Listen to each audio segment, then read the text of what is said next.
മതേതരവാദികൾക്ക് ഊർജം പകരുന്ന വിധിയാണ് പാലക്കാട് ഉപതെരഞ്ഞെടുപ്പിൽ ഉണ്ടായിട്ടുള്ളതെന്ന് വെൽഫെയർ പാർട്ടി ജില്ലാ പ്രസിഡന്റ് PS അബു ഫൈസൽ 2015 പാലക്കാട് നഗരസഭയും പിരായിരി പഞ്ചായത്തിലും ഉൾപ്പെടെ കേരളത്തിലെ 45 ഇടങ്ങളിൽ CPM-മായി സഹകരിച്ച് ധാരണയോടെ മത്സരിച്ചിട്ടുണ്ടെന്ന് ജില്ലാ വൈസ് പ്രസിഡന്റ് M സുലൈമാൻ വാർത്താസമ്മേളനത്തിൽ പറഞ്ഞു.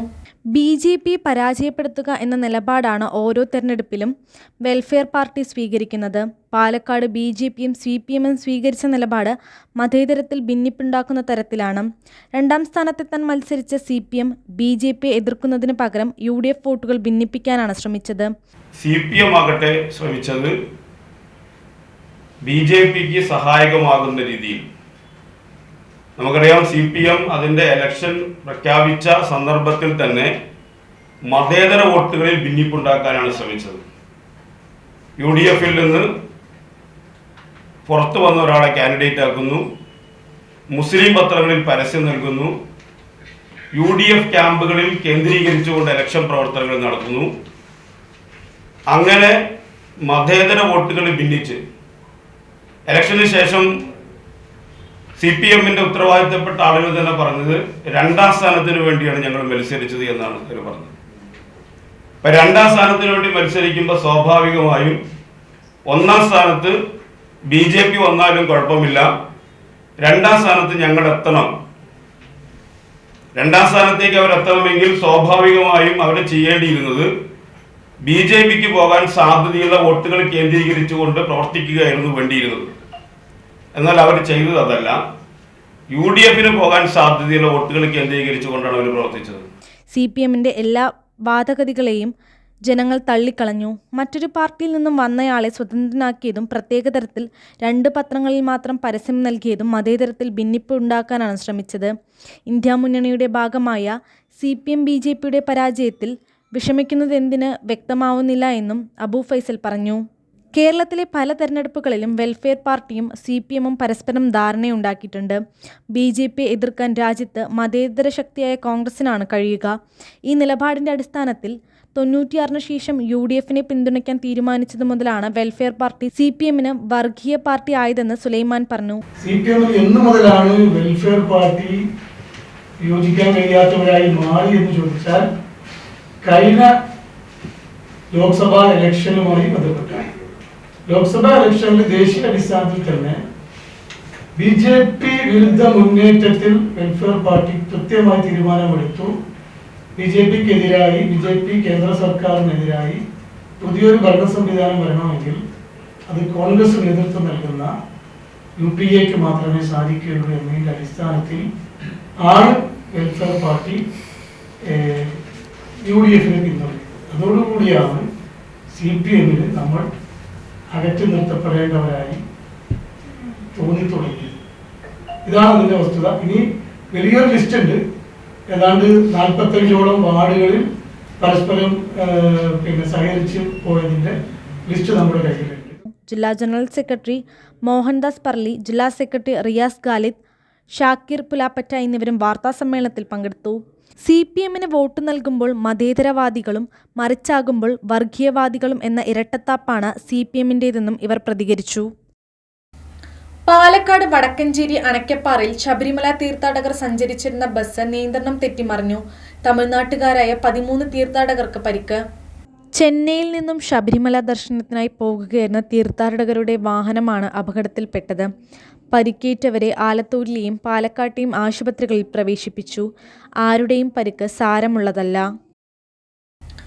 ആധുനിക വൈദ്യശാസ്ത്രത്തിലെ വികാസങ്ങൾ സാധാരണക്കാർക്കും ലഭ്യമാക്കണമെന്ന് നിയുക്ത MLA രാഹുൽ മാങ്കൂട്ടം പറഞ്ഞു.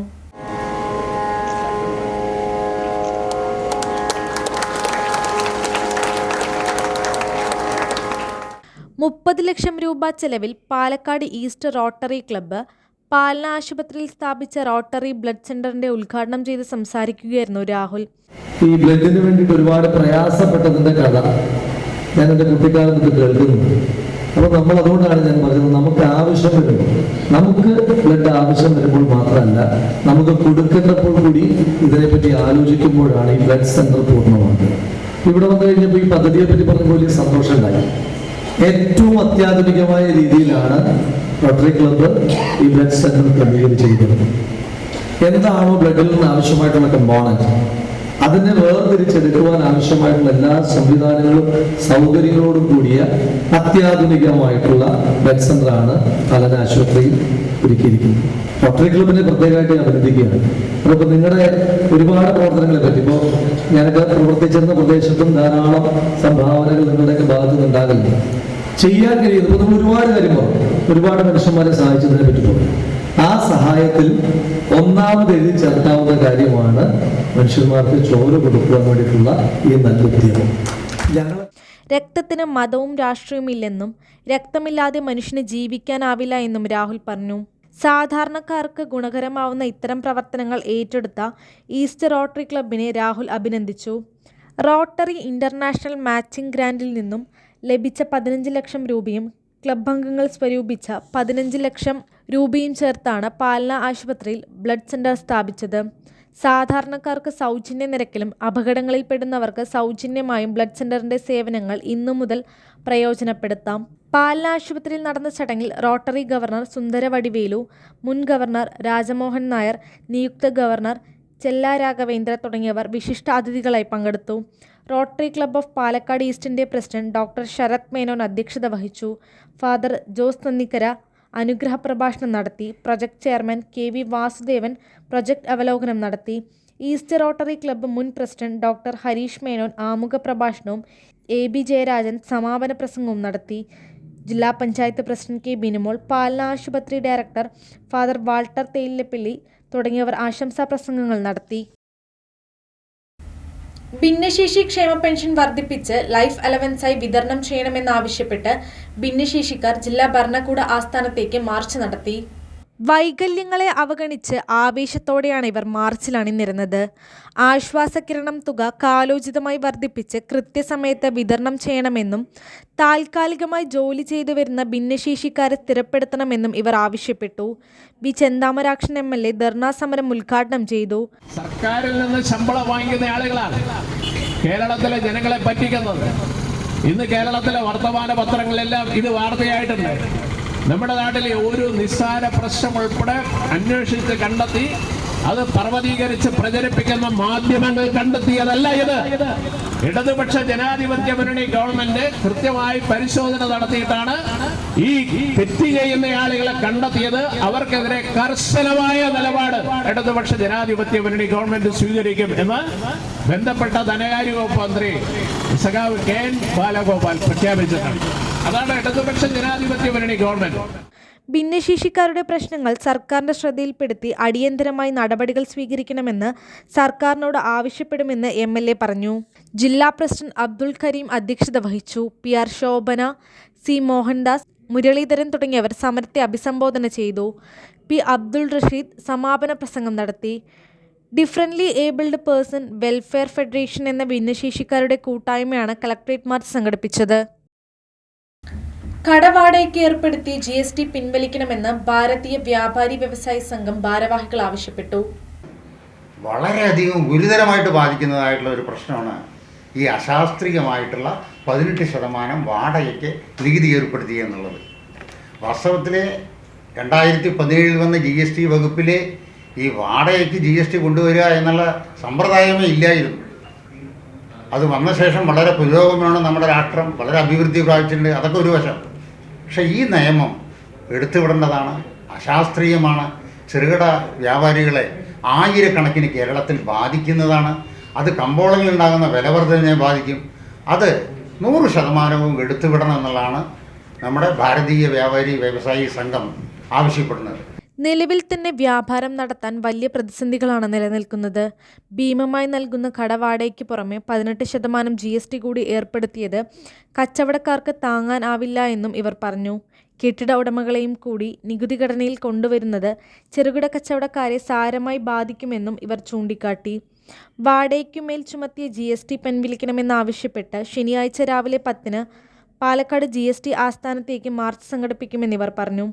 അതിൻ്റെ അടിസ്ഥാനത്തിൽ ഇന്ന് കേരളം മുഴുവനും ശനിയാഴ്ച ജില്ലാ കേന്ദ്രങ്ങളിലെ സമരപരിപാടികൾ നടത്താനുള്ള ആസൂത്രണം ചെയ്യുന്നുണ്ട്. ഈ ശനിയാഴ്ചയും നമ്മുടെ കളക്ടറേറ്റിൽ അതിനെ സംബന്ധിച്ചുള്ള നമ്മുടെ ജില്ലാ സമരം നടക്കും.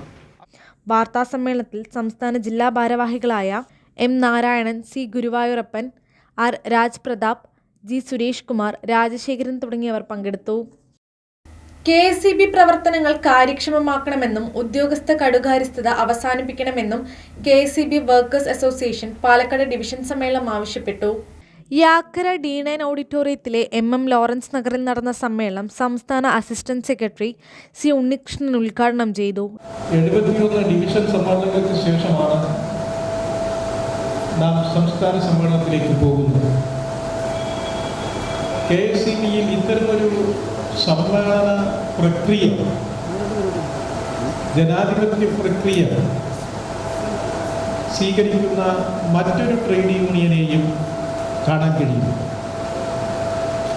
വളരെ സമഗ്രമായി നമ്മുടെ മേഖലയിലുള്ള പ്രശ്നങ്ങളിൽ സാധാരണ ഒരു മെമ്പറുടെ വരെ അഭിപ്രായം കേട്ട് ഡിവിഷൻ പ്രസിഡന്റ് P മണികണ്ഠൻ അധ്യക്ഷത വഹിച്ചു.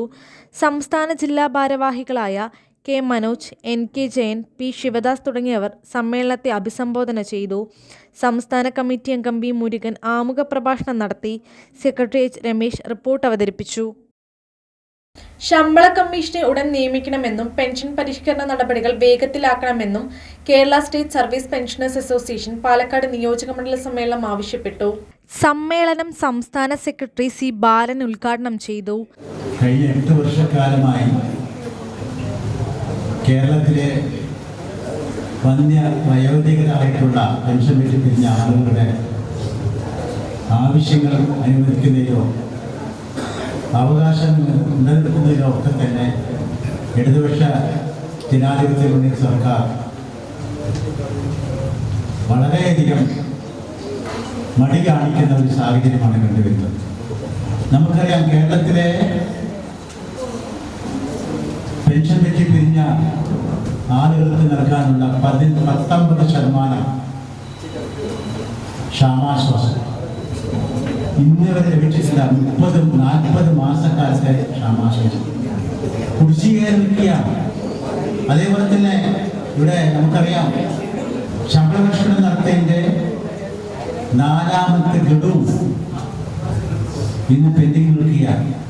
മെഡിസപ്പ് എന്ന് പറയുന്ന പദ്ധതി ഇന്ന് തുക്കൾക്ക് ഭരണ പരിഷ്കാരം പോലെ അവതാരണത്തിലായി കിടക്കുകയാണ്. നിയോജകമണ്ഡലം പ്രസിഡന്റ് R പ്രബുൽകുമാർ അധ്യക്ഷത വഹിച്ചു. KJ Robert master, VK Radhakrishnan, MK Jayaraj, MR Unnikrishnan master, KR Sadanandan തുടങ്ങിയവർ പ്രസംഗിച്ചു. വനിതാ സമ്മേളനം ജില്ലാ പ്രസിഡന്റ് പൗൾ P ആലിസ് ഉദ്ഘാടനം ചെയ്തു. PD ഗ്രേസി അധ്യക്ഷത വഹിച്ചു. മലമ്പുഴ ഗാർഡനിലെ റോപ്പ് വേയിൽ കുടുങ്ങിയ വിനോദസഞ്ചാരിയെ സാഹസികമായി രക്ഷപ്പെടുത്തുന്ന പ്രവർത്തനങ്ങളുമായി മോക്ഡ്രിൽ. പൊടുന്നനെ നടന്ന നാടകത്തിൽ പകച്ച് വിനോദസഞ്ചാരികൾ. മലമ്പുഴയിലെ റോപ്പ് വേയിൽ കുടുങ്ങിയ വിനോദസഞ്ചാരികളായ 2 പേരെ പൊടുന്നനെ അവിടെയെത്തിയ അഗ്നിരക്ഷാസേനയും ദേശീയ ദുരന്ത പ്രതികരണ സേനയും ഉൾപ്പെടെ രക്ഷപ്പെടുത്തുന്നത് കണ്ട് മറ്റുള്ള വിനോദസഞ്ചാരികൾ പകച്ചു നിന്നു. പിന്നീടാണ് കാര്യം പിടികിട്ടിയത്. ദുരന്ത സാഹചര്യത്തിൽ ദ്രുതഗതിയിൽ സ്വീകരിക്കേണ്ട രക്ഷാപ്രവർത്തനങ്ങളെക്കുറിച്ച് ജില്ലാ ദുരന്ത നിവാരണ അതോറിറ്റിയുടെ നേതൃത്വത്തിൽ നടന്ന മോക്ഡ്രില്ലാണെന്ന്. റോപ്പ് വേയിൽ കുടുങ്ങുന്നതും തുടർന്നുള്ള രക്ഷാപ്രവർത്തനവുമാണ് മോക്ഡ്രില്ലിൽ ഒരുക്കിയത്. അപകടം സംഭവിച്ച ഉടൻ തന്നെ റോപ്പ് വേ അധികൃതർ പാലക്കാട് അഗ്നിരക്ഷാസേനയെ വിവരമറിയിക്കുകയും തുടർന്ന് അഗ്നിരക്ഷാസേന ജില്ലാ എമർജൻസി ഓപ്പറേഷൻ സെന്ററിൽ വിവരമറിയിക്കുകയും ചെയ്തു. ജില്ലാ എമർജൻസി ഓപ്പറേഷൻ സെന്ററിൽ നിന്ന് ജില്ലാ ദുരന്ത നിവാരണ അതോറിറ്റി അധികൃതർക്കും പോലീസ് ആരോഗ്യ വകുപ്പ് അധികൃതർക്കും വിവരം കൈമാറി. സ്ഥലത്തെത്തിയ അഗ്നിരക്ഷാസേനയ്ക്ക് യുവാക്കളെ താഴെയിറക്കാനുള്ള പ്രവർത്തനം ശ്രമകരമാക്കുന്ന സാഹചര്യത്തിൽ NDRFനെ വിവരമറിയിക്കുകയും അവർ കുടുങ്ങിയവരെ രക്ഷപ്പെടുത്തുകയും ചെയ്യുന്ന രൂപത്തിലാണ് മോക്ഡ്രിൽ സംഘടിപ്പിച്ചത്. ദേശീയ ദുരന്ത പ്രതികരണ സേന, പോലീസ്, അഗ്നിരക്ഷാസേന തുടങ്ങിയ സേവന വിഭാഗങ്ങൾ, ആരോഗ്യം, റവന്യൂ തുടങ്ങിയ വിവിധ വകുപ്പുകളുടെ സഹകരണത്തോടെയാണ് മോക്ഡ്രിൽ സംഘടിപ്പിച്ചത്. ദേശീയ ദുരന്ത പ്രതികരണ സേനയുടെ 4ാം ബറ്റാലിയൻ സംഘത്തിന്റെ നേതൃത്വത്തിലായിരുന്നു രക്ഷാപ്രവർത്തനം. രക്ഷാപ്രവർത്തനങ്ങൾക്കുള്ള നിർദ്ദേശങ്ങൾ നൽകാൻ സിവിൽ സ്റ്റേഷനിലെ പഴയ PSC ഓഫീസിൽ ജില്ലാ എമർജൻസി ഓപ്പറേഷൻ സെന്ററും സജ്ജീകരിച്ചിരുന്നു. നവംബർ 28-29 തീയതികളിൽ കരിമ്പയിൽ നടക്കുന്ന CPIM മണ്ണാർക്കാട് ഏരിയ സമ്മേളനത്തിന് മുന്നോടിയായി കർഷക സംഘം കരിമ്പ പഞ്ചായത്ത് കമ്മിറ്റി HIS ഹാളിൽ കാർഷിക സെമിനാർ നടത്തി. പരിസ്ഥിതി ലോല നിയമവും കർഷകരുടെ ആശങ്കകളും വസ്തുതകളും എന്ന വിഷയത്തിൽ സംഘടിപ്പിച്ച കാർഷിക സെമിനാർ കർഷക സംഘം സംസ്ഥാന വൈസ് പ്രസിഡന്റ് CK രാജേന്ദ്രൻ ഉദ്ഘാടനം ചെയ്തു. യഥാർത്ഥത്തിൽ ശ്രീ ഉമ്മൻചാണ്ടിയുടെ ഗവൺമെന്റിന്റെ കാലത്ത് തന്നെ ഇത്തരത്തിൽ ബഫർ സോൺ സംബന്ധിച്ച നിർദ്ദേശം സമർപ്പിക്കാൻ ആവശ്യപ്പെട്ടപ്പോൾ അന്ന് കേരളത്തിൽ UDF ഗവൺമെന്റ് നിയോഗിച്ച ശ്രീ VD സതീശൻ ചെയർമാനായി, അതുപോലെ തൃശ്ശൂരിലെ TN പ്രതാപൻ, മണ്ണാർക്കാട് MLA ഷംസുദ്ദീൻ, ഈ 3 അംഗങ്ങളടങ്ങുന്ന ഒരു കമ്മിറ്റി ചില ശുപാർശകൾ സമർപ്പിച്ചു. അഡ്വക്കേറ്റ് K ശാന്തകുമാരി MLA വിഷയാവതരണം നടത്തി. പാരിസ്ഥിതികമായി പ്രാധാന്യം നൽകേണ്ടതായി ഇന്ത്യൻ ഗവൺമെന്റ് നിശ്ചയിച്ച ജൈവ മേഖലകളാണ് പരിസ്ഥിതി ലോല പ്രദേശം അല്ലെങ്കിൽ പരിസ്ഥിതി ദുർബല പ്രദേശങ്ങൾ. പരിസ്ഥിതി ദുർബല പ്രദേശവും പരിസ്ഥിതി ദുർബല മേഖലയും ഒന്നാണെന്ന ആശയക്കുഴപ്പം വേണ്ട. പരിസ്ഥിതി ദുർബല പ്രദേശത്തിൻ്റെ പേരിൽ പല തെറ്റിദ്ധരിപ്പിക്കലുകളും നടന്നുവരുന്നു. കൃഷിയുടെയും കർഷകരുടെയും സംരക്ഷണം ഭരണകൂടത്തിൻ്റെയും സമൂഹത്തിൻ്റെയും ബാധ്യതയാണ്. ഈ വിഷയവുമായി മലയോര കർഷകർ ആശങ്കയോടെ മാത്രം ദൈനംദിനം ജീവിതം തള്ളി നീക്കേണ്ടുന്ന ഘട്ടത്തിൽ അവരെ ചേർത്ത് നിർത്തുന്നതിനും അവരുടെ പ്രശ്നങ്ങൾ ചർച്ച ചെയ്യുന്നതിനുമാണ് ഇത്തരമൊരു സെമിനാർ സംഘടിപ്പിച്ചത്. രാജ്യത്തിൻ്റെ പല ജനകീയ വിഷയങ്ങളിലും കോർപ്പറേറ്റുകളുടെ താൽപ്പര്യം സംരക്ഷിക്കുന്ന മോദി ഭരണകൂടം കർഷകരോടും അതേ നയമാണ് സ്വീകരിക്കുന്നതെന്നും കാർഷിക മേഖലയുടെ വീണ്ടെടുപ്പിനും പരിസ്ഥിതി സംരക്ഷണത്തിൻ്റെ ശരിയായ നിലപാടുകൾക്കുമായി കർഷക പ്രസ്ഥാനത്തോടൊപ്പം ചേർന്ന് നിൽക്കണമെന്നും ഉദ്ഘാടകൻ പറഞ്ഞു. കേരള കോൺഗ്രസ് M സംസ്ഥാന general secretary advocate Jose Joseph, CPIM ജില്ലാ കമ്മിറ്റി അംഗം UT Ramakrishnan, Karimba panchayat president PS Ramachandran, N Manikandan, KK Rajan, SR Habibulla തുടങ്ങിയവർ പ്രസംഗിച്ചു. തമിഴ് ബ്രാഹ്മിൺ ഗ്ലോബൽ മീറ്റ് 2ാം പതിപ്പ് കോഫി ടേബിൾ ബുക്ക് മുഖ്യമന്ത്രി പിണറായി വിജയൻ പ്രകാശനം ചെയ്തു. സെക്രട്ടേറിയറ്റിൽ വെച്ച് നടന്ന ചടങ്ങിൽ കേരള ബ്രാഹ്മിൺ സഭ മുൻ സംസ്ഥാന പ്രസിഡന്റ് കരിമ്പുഴ രാമൻ മുഖ്യമന്ത്രിയിൽ നിന്ന് ആദ്യ ബുക്ക് ഏറ്റുവാങ്ങി. ബ്രാഹ്മിൺ സഭ സംസ്ഥാന പ്രസിഡന്റ് H ഗണേഷ്, PS മണി തുടങ്ങിയവർ ചടങ്ങിൽ പങ്കെടുത്തു. വാർത്തകൾക്കായി നമസ്കാരം.